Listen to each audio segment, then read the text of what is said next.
congratulations. What an amazing end to the season, and what an amazing first season it has been. Yeah, it has been, Paul. I was very happy with the things we accomplished, and we learned as we did it. But finished off the right way. Finished on a 4-game win streak and learned to play a bowl game, how to play in a bowl game, and played very well. Finished the game, played well in all 3 phases. And it always feels good at the end of the season like that.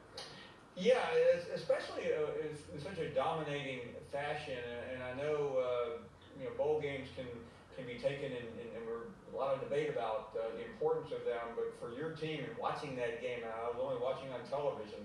I wasn't coaching in it, but it seemed like that was very important to them. It really was. The kids wanted to win it. We had seniors. They had won a bowl. They had seniors that had never won a bowl game.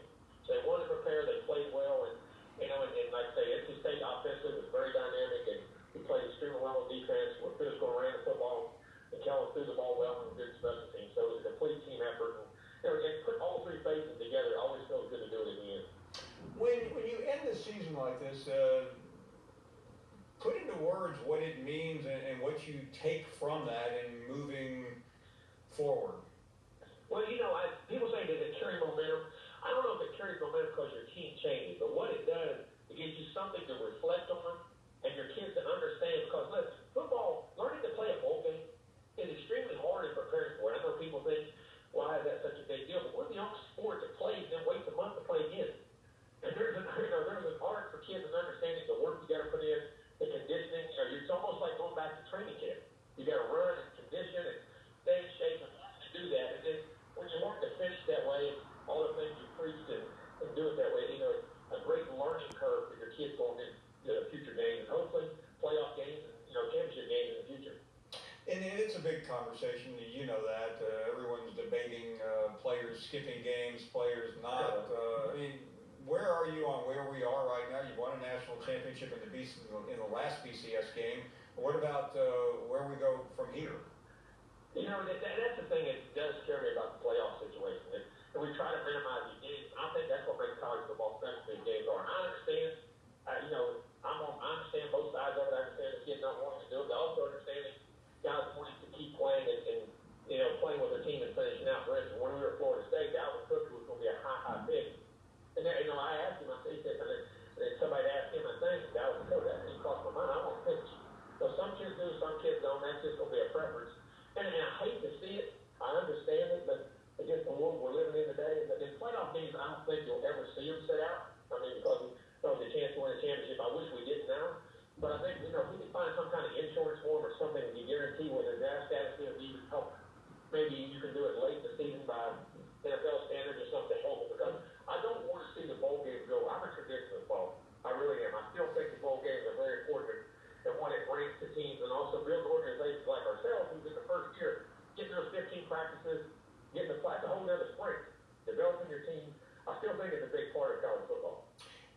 How do you get a team ready? And you probably have been there, not often because you've been in the playoffs a couple of times, and obviously this year was different. But when you kind of sense your team doesn't want to be there, and we've seen this earlier in the week with some of your friends and in the business. Do you know that, and is there anything you can do about it? I've only been a part of that kind of once, but not to an extent. We've had a few guys one year years ago, but I've never really been a part of that. But I think the honest thing about it, to be honest, and they got to understand something. You're playing a game again. People are evaluating you. It's still a chance for you to brand yourself. They say, what do I want to do? Well, every time you play, it's an exhibition of branding. You brand your individual brand so your team can be successful. And let the NFL guys see that, you're a player. You're a guy. If you're not going to be a first-round draft pick, and they say, when you're taking third, fourth, fifth, sixth-round draft picks, those guys want to see guys who are hungry to play, willing to do anything in the world. And tell them, listen, every time you play, you're sending a message about who you are. And you want to be successful at the next level. If you want to do that, it's important that you understand that because people are watching. And so if you're going to do it right. So just try to identify it, talk about it. I guess that's about all you can do, really. We're a couple of weeks removed from the early signing period. Certainly A&M made a big impact. One more to go. Your thoughts on the early signing period and what's next for A&M in recruiting? I liked it a lot better this year than I did last year. I bet. Because we had 2 weeks. We're trying to make people, hey, don't sign. Hold on to January so we can get in front of you. But, the early signing period is good, knowing that you've got your class in. And the way recruiting is,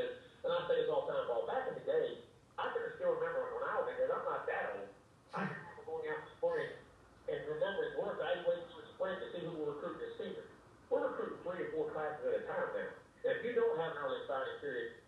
The thing it doesn't allow a head coach to do is to get to schools and find out about the juniors. Like, oh, we still have 3 guys to sign.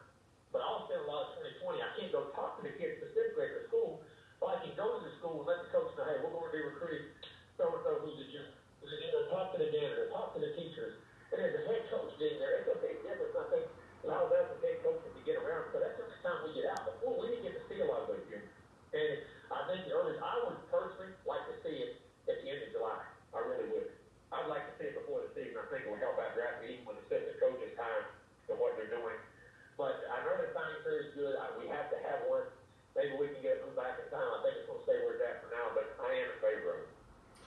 Let me be among the early people to ask you, and you'll be asked this about 8 billion times between now and Monday night. You played both teams in the championship. You know both coaches very well. You know both programs. In looking at these two, how would you evaluate and separate and compare and contrast?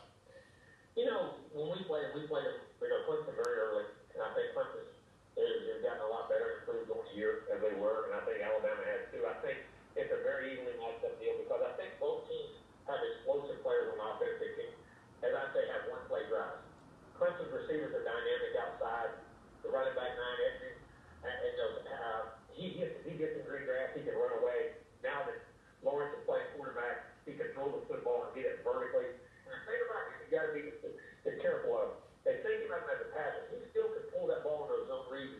He may not go 50, but he can go 10 and 15 and hurt you and keep drives alive in that regard. Alabama is so dynamic on offense. I mean, they got 3 receivers that all can catch it. The tight end is a sleeper in that group that people forget about. Almost every hurts you. They're back. They got three backs that can really run the football. And of course, 2 is playing as good as anybody. And I think it's going to get down to turnovers, big plays. Because on defense, both have outstanding fronts to play the run well. Who can pressure the other guy's passer, I think, is going to be very critical. And if you get him out of rhythm, create some negative plays, and what you're doing, the special teams, I think, is going to be a big factor in this game. I think it's going to be a guy that can test the game because Clemson, Alabama, you can keep, and lately have given up some plays down the field, and Clemson can throw the football to do that.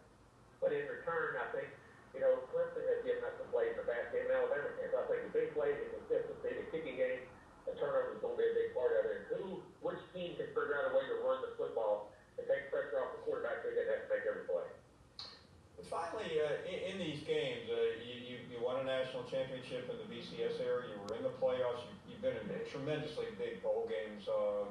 Is it different when it's down to one game? Yeah, it is. It is because anything can happen in one game. And you try to prepare. It's hard to change who you are. You are what you are. You don't want to change. That's why you're successful. But you got to be on the alert for the special fake for the special trick play, and any little wrinkle that somebody thinks you can get in, or you can get in yourself, that you try to create an advantage. Because when you get this far, listen, the team you're playing is going to be a great team. You wouldn't be playing. So you're trying to find that one little edge or some kind of play, and like you say, one game can make a difference. And the big thing about that game, in my opinion, is don't worry about winning. Worry about playing it. Prepare to play it, and then play the game. It's still a game. Because you get caught up trying, I got to win the championship. I think that's where teams get tight. I think that's where teams can allow for a corner or something to slip away. If you play a good team, you can't afford to waste any of those times. Any of that time. Jimbo Fisher, congratulations again on a phenomenal first season. Look forward to seeing you soon. Thank you for coming on. Thank you, Paul. Thank you for having me. You bet. Great.